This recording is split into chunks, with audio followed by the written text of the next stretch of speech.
20 years after Peter Forsberg scored what would go on to be known as the stamp goal, it's Canada and Sweden again in the Olympic men's hockey final. Darren Millard with Nick Kyprios and Doug McLean. The goaltenders in Lillehammer were Tommy Salo against Corey Hirsch.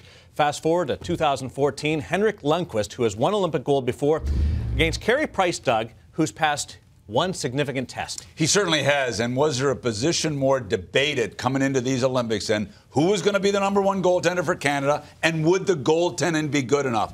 Well, Carey Price today had to be flawless because Quick was unbelievable on the other end. He was flawless.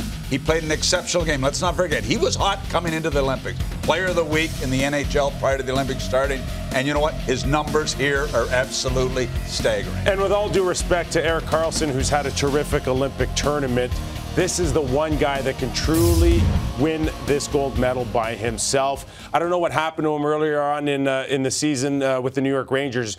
Maybe his contract situation had something to do with it. But since January 1st, guys, he's been as hot as anybody in the NHL. And now he's got his country in a gold medal again. Again, be very wary of the one guy in the one position that can win a game all by himself. Individual matchup. Both of them have won 1-0 games in the 2014 Olympic tournament in Sochi.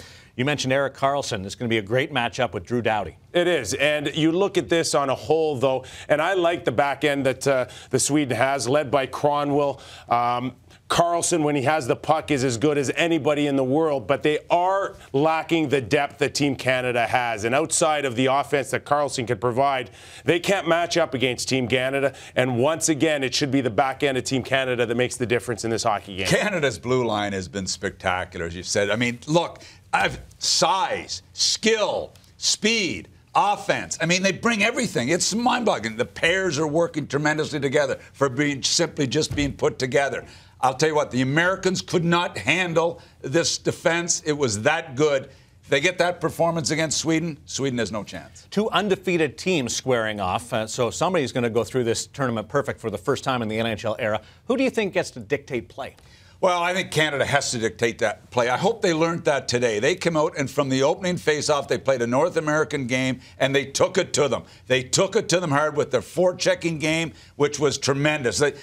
Obviously, a shorthanded U.S. blue line really hurt them, but they have to dictate against Sweden. Yeah, especially if they put the game 6 feet off the wall where they physically dominate.